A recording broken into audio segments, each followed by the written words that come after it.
નવસારી શહેરમાં દિવાળી પર્વ દરમિયાન નાગરિકોની સુરક્ષા અને સલામતી વધારવા જિલ્લા પોલીસ દ્વારા વિશેષ આયોજન કરવામાં આવ્યું છે।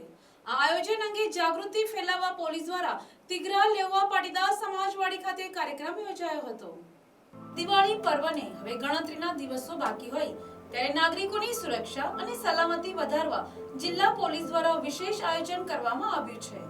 આ આયોજન અંગે જાગૃતિ ફેલાવવા પોલીસ દ્વારા તિગરા લેવા પાટીદાર સમાજવાડી ખાતે કાર્યક્રમ યોજાયો હતો। કાર્યક્રમની અધ્યક્ષતા જિલ્લા પોલીસ વડા રાહુલ પટેલે કરી હતી।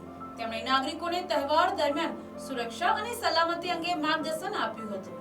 આ કાર્યક્રમમાં આંગડિયા પેઢી, જ્વેલર્સ, વેપારીઓ તેમજ રિક્ષા એસોસિએશનના પ્રતિનિધિઓ પણ જોડાયા હતા, જેથી સૌ સાથે મળીને સુરક્ષા અભિયાનને સફળ બનાવી શકે। સુરક્ષા અભિયાન અંતર્ગત નવસારી જિલ્લા પોલીસે રિક્ષા નોંધણીનો પાયલોટ પ્રોજેક્ટ પણ શરૂ કર્યો છે। આ પ્રોજેક્ટનો હેતુ રિક્ષામાં મુસાફરી કરતા મુસાફરોની સુરક્ષા સુનિશ્ચિત કરવાનો છે। પોલીસનું આ પગલું દિવાળી પર્વ દરમિયાન શહેરમાં શાંતિ, સુરક્ષા અને સુવ્યવસ્થા જાળવવા માટે એક મહત્વપૂર્ણ પહેલ તરીકે ગણવામાં આવી રહ્યું છે। આજરોજ નવસારી જિલ્લાના નવસારી ટાઉન પોલીસ સ્ટેશન વિસ્તારમાં ત્રણ વાત તમારી કાર્યક્રમનું આયોજન કરવામાં આવ્યું હતું, જેની અંદર નવસારી જિલ્લા પોલીસના અધિકારીઓ, ગણપતિ આયોજક મંડળો, જ્વેલર્સ, આંગડિયા પેઢીના માલિકો અને રિક્ષા ચાલકો અને રિક્ષા એસોસિએશનના સભ્યો આ વગેરે ઉપસ્થિત રહ્યા હતા।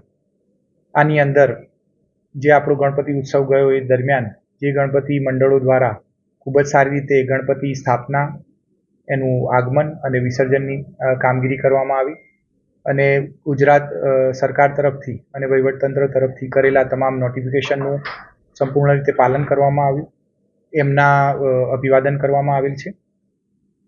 અને આ ઉપરાંત આવનારા જે દિવાળીનો સમય છે એ જ સમય દરમિયાન કોઈ પણ અણબનાવ ના બને, કોઈ પણ ચોરી અથવા તો ગરફોડ જેવું, જેની અંદર સોસાયટીમાં વેકેશન પર રહેલા બંધ મકાનો, માર્કેટ વિસ્તારો અને જ્યાં પણ નાણાકીય લેવડ દેવડ થતી હોય એવી તમામ જગ્યાઓ ઉપર પોલીસ કેવી રીતે આયોજન કરનાર છે, ત્યાં જનારા લોકોને પોતાના તરફથી કેવી સતર્કતા રાખવાની છે અને જો આવું કંઈ પણ જણાય તો કેવી રીતે પોલીસને જાણ કરવાની છે, આ બાબતોની વાતચીત કરવામાં આવી।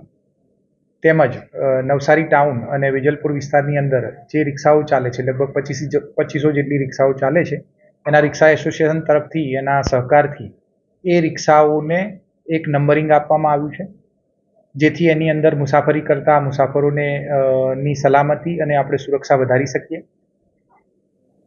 આ પ્રકારના આયોજન સાથે આજરોજ આ કાર્યક્રમનું આયોજન થયેલ હતું।